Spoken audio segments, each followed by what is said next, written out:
Okay, isang magandang umaga sa inyong lahat mga kastig.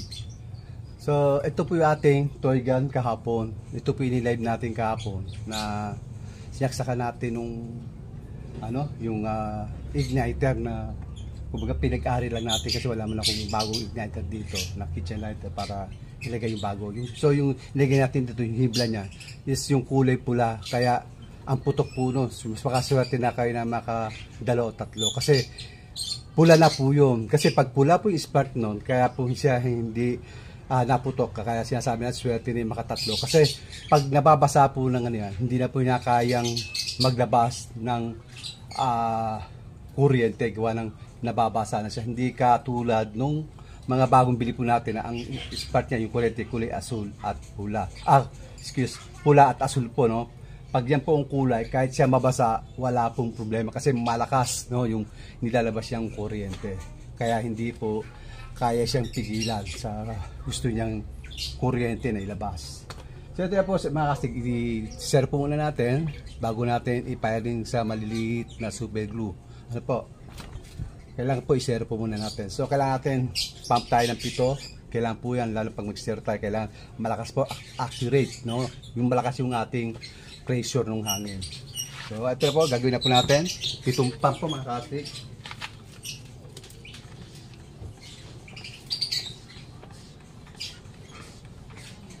Okay. Bali, ang bala po na ito mga kastig ay MP Lights Marble, no? Ito po yung nakukuha sa mga alak na emperador, no? Tapos nasa order po siya sa Shopee or Lazada. Okay, tiris po tayo.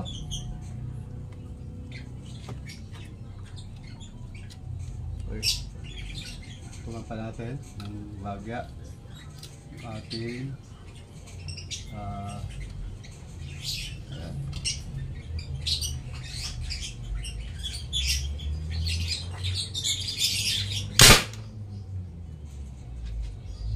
kung hindi natin makita kung saan tumama yung bala. Titigan po muna natin kung saan tumama yung bala niya. Kasi medyo may kalaban yung mata natin. Para sigurado po.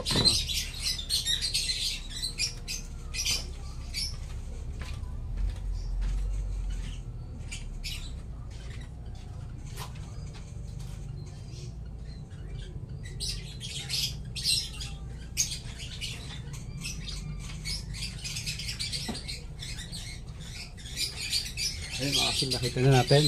Medyo nilakay natin butas. Kasi minsan, pag sobrang lakas po ng ating toy gun, alit lang po ng tama niya.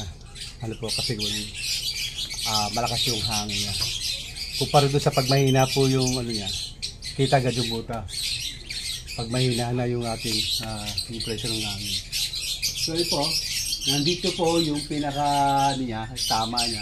Dito po natin dadalhin yung pinaka-push, yung crosshair niya, no? Dito po sa banda kanan. Ito po, dito po yung pinaka-itaas, adjuster, up and down. Dito naman sa side na to, ang left and right, no? Okay, dali po natin dito sa pathway kanan. Okay, adjust natin yung konti dito pataas.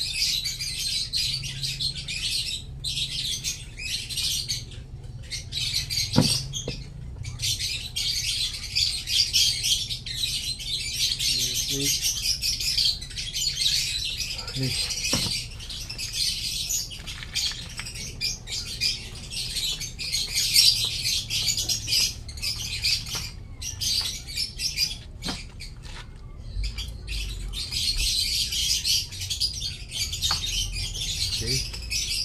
Depende po yan ha, minsan nakakaabos tayo 5 bala. Depende po sa pagkasero natin yan.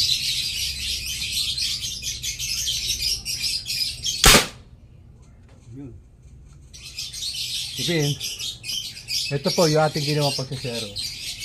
Okay na po, kasi mismo doon sa butas siya mismo tinamaan din. Ano po ng mga kasig? Okay, gusto natin, papayarin naman natin doon sa mismong mga botelya. Ano po? Mga bote kung saan nakafix po doon. No? Okay, check muna natin din yung bala ko saan tumama.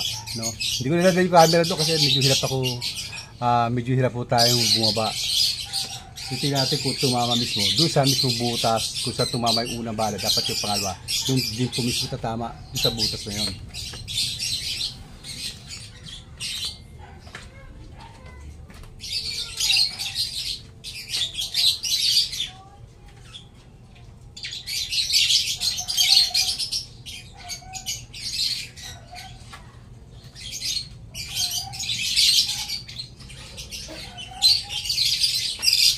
So okay naman po mga kastig, no?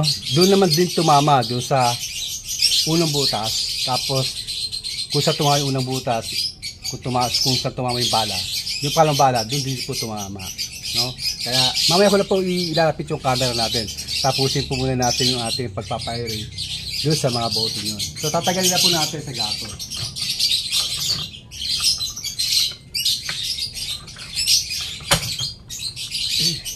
Ito po yung walang container tank ng mga kasig.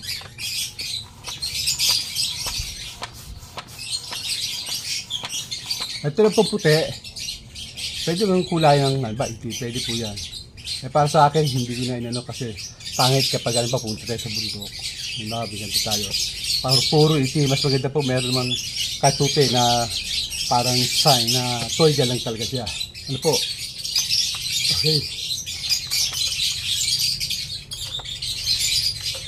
Firing po tayo mga kastig. Siyempre gagamit po tayo unang-una ng salamin. Ano po? Kasi katulad kahapon pagkakatuto ko, sabay lingon ako rito kasi baka tamaan yung mata natin. Kaya napaka-importante po nito.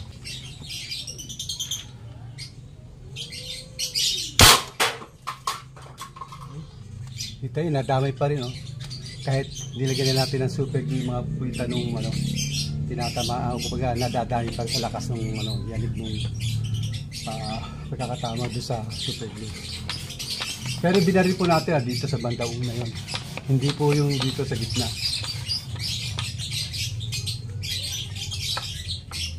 Kita naman sa video kung ano yung tinamaan. Okay, ito na yung solo sa bandang unaan.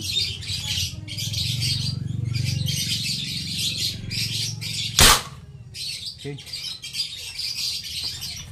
Tinamaan po natin, no? Tapos lang siya. Hindi ko maiwasan talaga eh. Kasi minsan, pag nagagawa ko, pag napagod ang kamay ko, hugas ng kamay. Kasi pag ganun, tapas pa tayo, hindi na wala pag-iinig ng Palibitan po nito, mga bata, magaganda po mag-fire kasi medyo magaganda pa yung mga pupulsuan nila. Okay, yung medyo bandaw na po, no?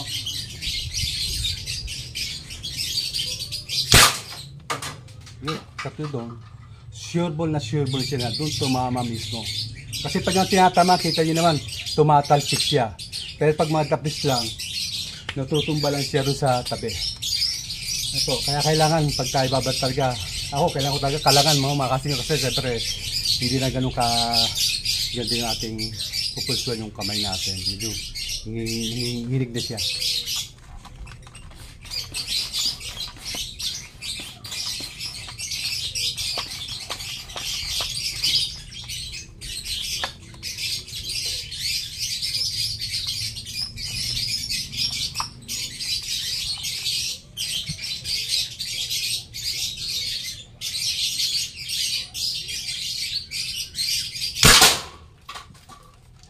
Nagkakalubog.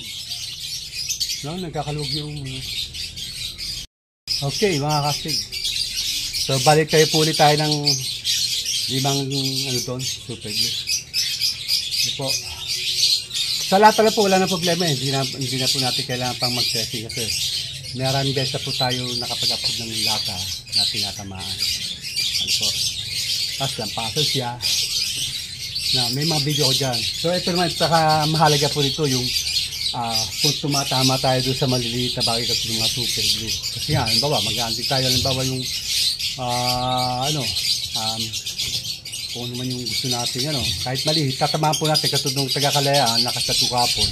So natatakot na sila kasi meron na pong cobra, no, doon sa kailang likurang bahay. Tubigan po yung kaila eh. taga-Kalayaan po, nalimutan ko na yung pangalan. So, tatanong siya kung pwede daw pang bayaran. Siyempre, pwede po yun kasi napakalambot naman nung ano niya. Yung mga latang ako, matigas lang pason sa mga yero matigas lang pason ano pa kaya ko doon sa mga cobra, malambot naman ang katawan ng mga cobra. Siyempre po, mas maganda sa ulo. Kaya napaka-importante po na kung tayo, nakasero para mas maganda po. Ba? Cobra, siyempre tapos sa ulo ang tama para hindi na nakalayo pa. Siyempre, ingat din po tayo, hindi tumupatay na yung cobra, hawakan na natin, tapos biglang magalusan tayo nung kanyang mga pangin, no? Magkamandag pa rin po yan. Kumbaga nakakamatay pa rin. No? Base po yan sa mga napalot ko mga sa YouTube channel na napanood ko. Marami po yun na hinawakan, tapos nagasyasan lang sa daliri, nagkasugat, nakakapatay pa rin. So, okay, pump tayo mga kasik. Last na to. Sobra pong init no? Mag-aalis na ng umaga. So, gagawin na lang po natin. Yung mula una na lang po gagawin natin. Una, tapos sumunod hanggang sa hulihan. Para dire-diretso na po tayo. Ano po mga kasig?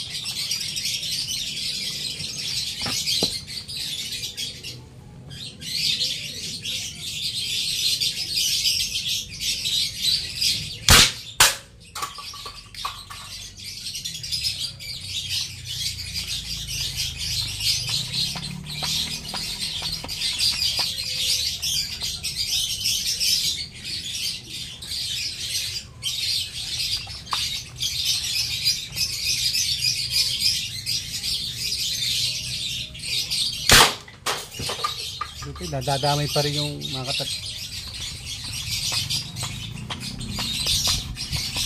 Nadadamay pa siya. Hindi po may iwasa kasi sobrang lakas Pag pinamahan yung umuuga. Tapos nagkakalbog na rin yung katat. Okay, isa sumunod.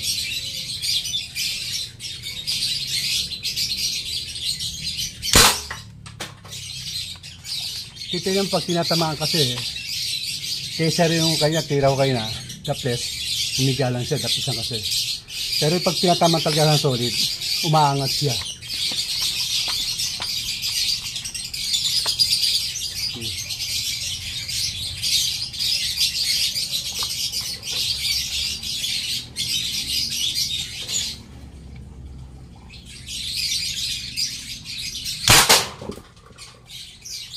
Ayun lang po mga kasig, kita nyo naman, pag tinatama naman talagang dito, lumalagapak talaga yung tama niya. Umiikas yung sukay niya. Napaka sobra pong init talaga, mga kasig. Grabe yung init. Hindi na po tayo para lumapit para mag-data. Siguro yun lang po mga nakahiga. Ano po mga kasig? Mga nakahiga na lang. Kita rin naman sa video Nagkitamad na po akong bumaba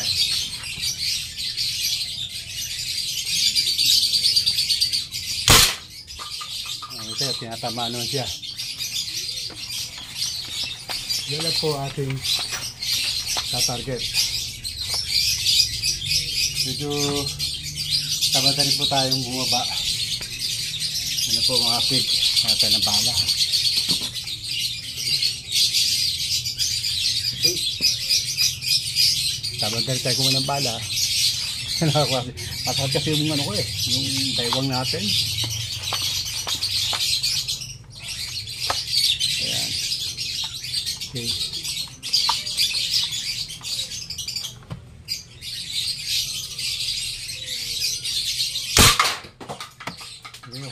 Tamaan talaga siya.